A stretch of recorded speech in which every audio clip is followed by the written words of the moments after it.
Israel's me, Red Planet, coming to you once again with another video. This is Fair Use Woodward TV. Let's listen to Woodward TV speak about these quakes that we constantly having, these earthquakes in different areas in New York and Central Park, in Hawaii, and all these different places where we're constantly having earthquakes. Let's see what he has to say. Let's get into it, Israel. Minor earthquakes in some unexpected locations around the U.S.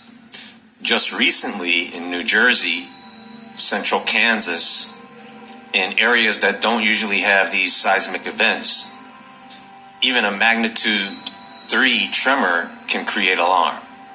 But wouldn't you say that something strange is going on here, right? I mean, what's behind this increase in activity? Is all of this natural, or is something else going on?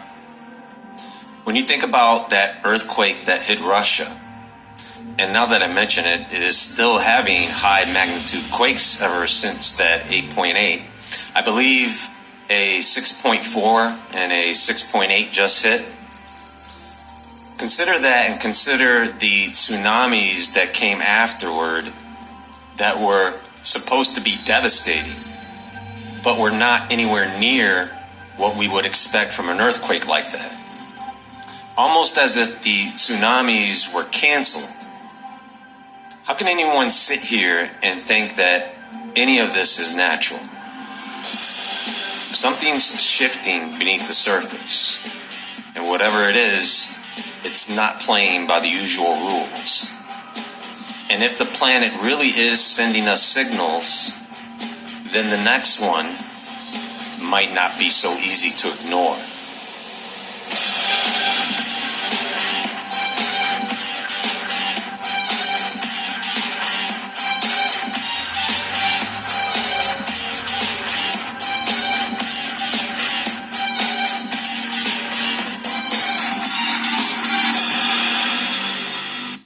I think it's going to be the big one that we're all going to feel worldwide.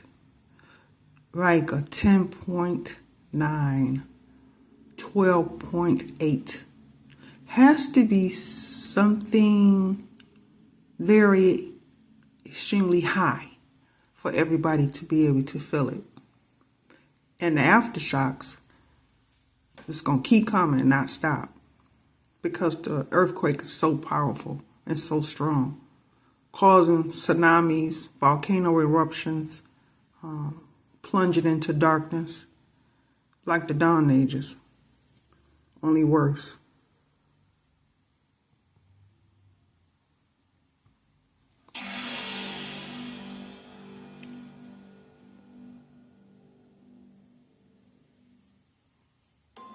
Folks, I don't mean to keep pressing the issue, but I said back at the beginning of this year that this was going to happen. It was just a few weeks ago that we kept hearing about floods, flooding, and more flooding.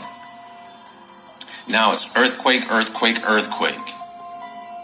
So, on Saturday, August 2nd, 2025, yesterday, 2 separate regions in the United States experienced shallow earthquakes in places not typically associated with strong quakes. In the Northeast, a magnitude 3 earthquake hit Hasbrook Heights, New Jersey, just after 10 p.m. local time. The quake was felt widely by residents across northern New Jersey, in Manhattan, and throughout parts of New York City, and even as far as Connecticut and Virginia. People who experienced it described a sudden, loud booming sound, followed by a moderate jolt. Now, according to the U.S. Geological Survey, it was caused by shallow fault movement within the crust through what's called intraplate faulting. Now, it's fine for them to say that, but that isn't a cause, is it? That's just another name to describe an earthquake. What's especially interesting about this New Jersey quake is that it's the second significant one in the area in just over a year. Back in April 2024, a stronger 4.8 magnitude earthquake struck near the Ramapo Fault, which is an ancient complex fault system that cuts through parts of New Jersey and New York. But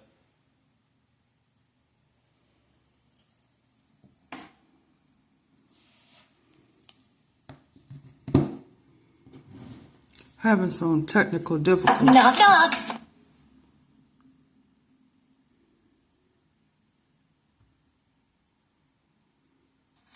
But these aren't high-risk seismic zones traditionally. But the bedrock in the eastern U.S. is much older and denser than that in the western U.S., which means seismic energy travels farther and is felt over a wider area. So even a small quake like this one on the east side can be felt by millions. Now, shift your focus to the Midwest, specifically central Kansas. That same day, residents around Salina felt two separate tremors within an hour of each other. A 3.4 magnitude earthquake hit near Asaria, followed shortly after by a 2.7 magnitude quake near Lindsborg. Both were shallow, occurring about 5 kilometers beneath the surface, and were felt strongly enough to get dozens of reports from residents. People described the feeling as a short but noticeable jolt, like the kind that makes you wonder if a truck just passed by or if something bigger is happening underground.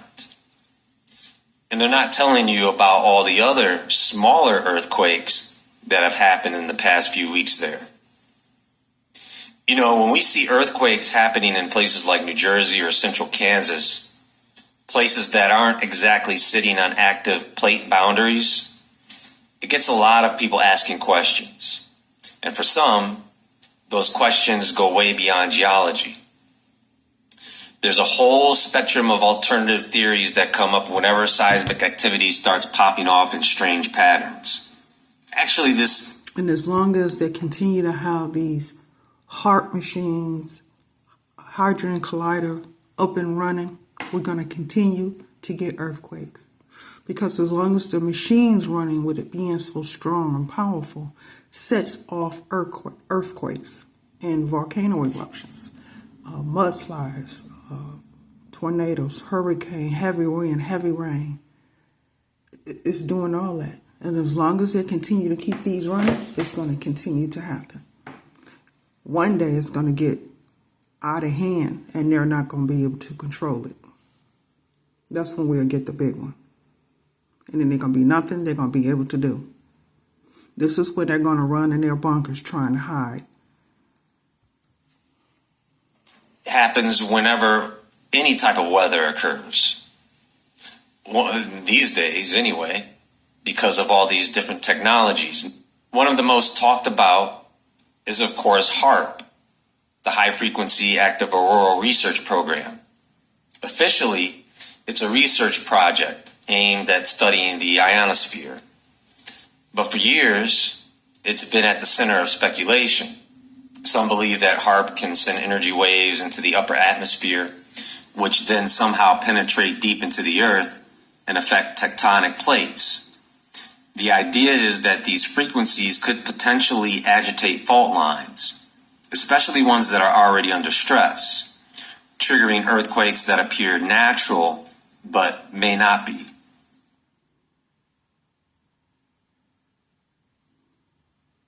Knock, knock. Hi there. I'd love to show you what a K-12 powered school is really like. Step inside. But may not be. Now, folks, let me just say this about HARP. And to understand this, you would have to take a very, very close look at what HARP does and how the machine works. First, you have to understand that earthquakes usually happen when pressure builds up along fault lines deep underground. If that pressure gets too high, the rock suddenly shifts and the ground shakes. Some fault lines are already on edge, so even a small disturbance could possibly set one off. Also understand that massive amounts of water, such as flooding, can also trigger earthquakes. Now, this is where HARP comes in. HARP sends powerful radio waves into the upper atmosphere to study how it affects things like weather and communication, right? Now, if this energy could somehow be reflected back down to Earth and focused on certain areas, the idea is that if the energy reached a fault line that was already unstable, it could act as a trigger. HARP also has the ability to create extremely low frequency waves that can travel into the ground. And some people think those could mess with rock layers under pressure. But here's the thing. It's the scale. It's not just local or in a lab. We're talking about long distances around the world. So, most of the energy it puts out fades away long before it reaches any fault lines. So with that said, you would need an enormous amount of energy to direct HARP's power so that it can do that. Even if you could take HARP's energy and focus that energy like a magnifying glass and zap a specific spot. This is why when they have it up and running and as much energy as he's saying that they need, that's when they turn on the hydrogen collider.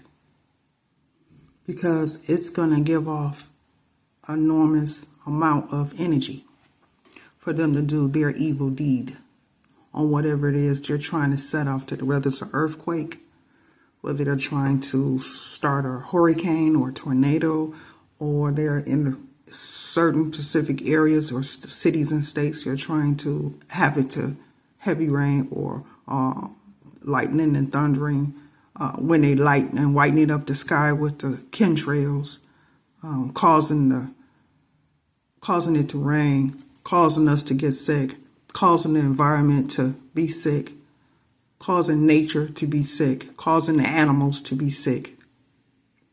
This is the whole purpose on the chemtrails. But as long as they have the hydrogen collider up and running, that's their energy. That's what keeps HARP continuously running. To shake things up, you would either need to show that HARP can produce that amount of power, or you would need to show how HARP is amplifying that power once it puts it out into the atmosphere. So that means HARP would need something else to help it amplify the power. Just think about that for a moment. Do you see what I'm getting at here? By the way, there are at least 5 other facilities in the world that do the same thing, just so you know. And outside of those 6 facilities in total, there are at least 2 other facilities that are supersized that you don't even know exist.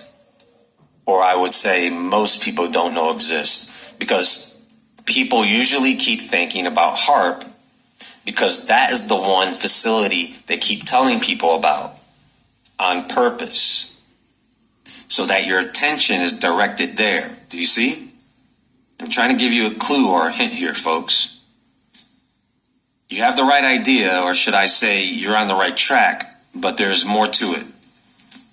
What I would say is start looking at some of the other facilities that are like HARP and look at a combination of factors, and that may lead to more answers.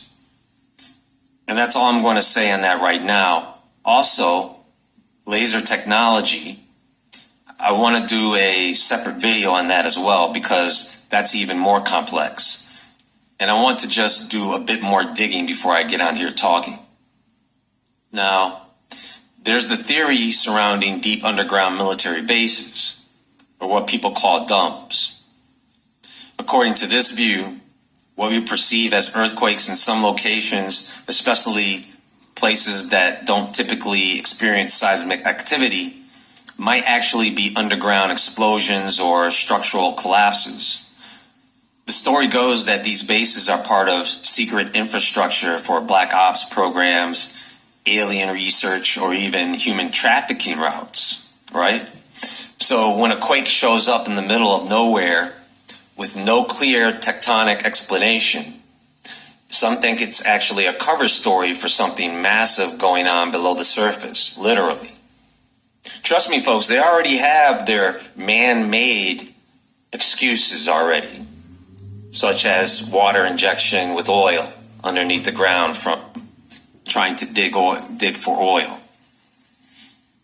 People have even suggested that the vibrations detected during some of these events resemble explosions more than natural fault movement. And I don't disagree with that possibility. Now, if you take a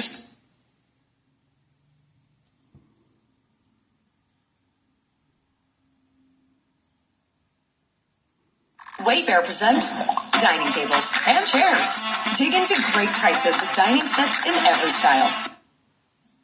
Now, if you take a step back and think about global systems, climate engineering, atmospheric modification, things like that, some folks argue that geoengineering itself could be messing with the planet's balance.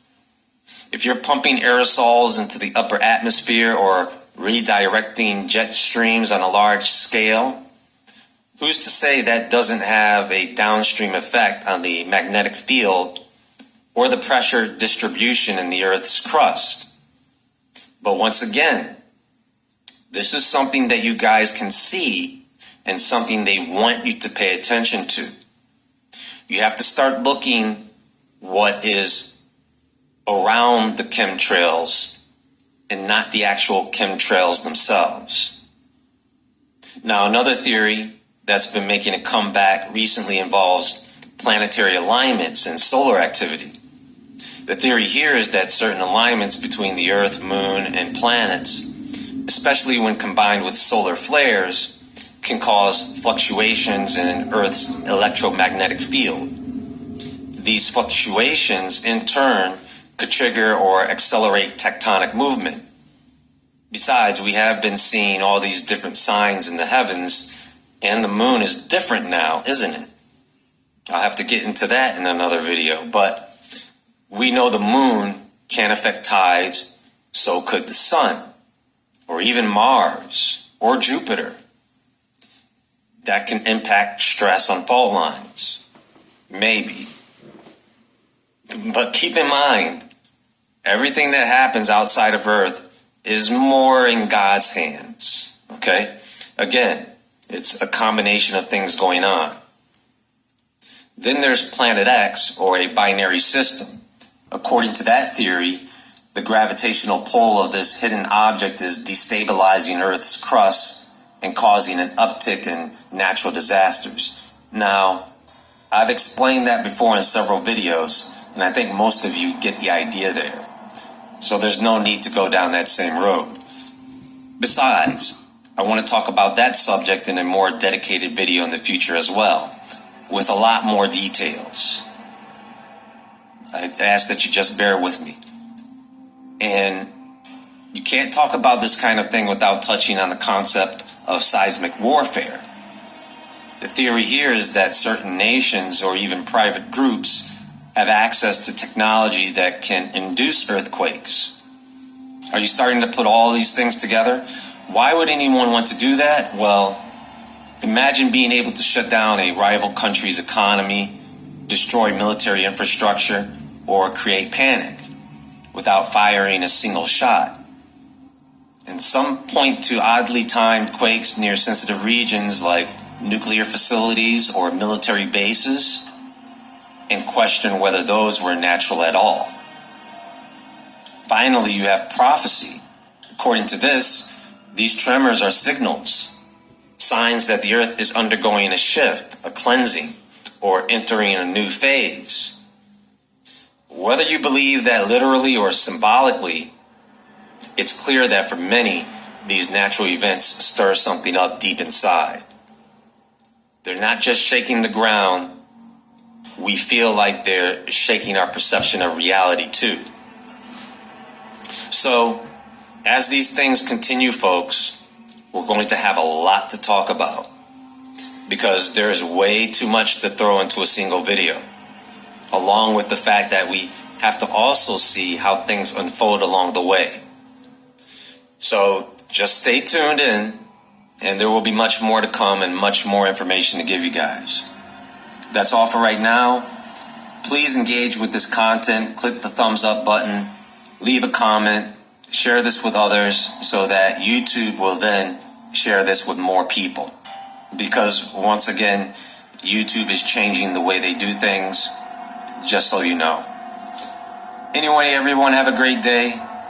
And until next time, stay awake, stay aware, stay safe, and I'll talk to you all soon.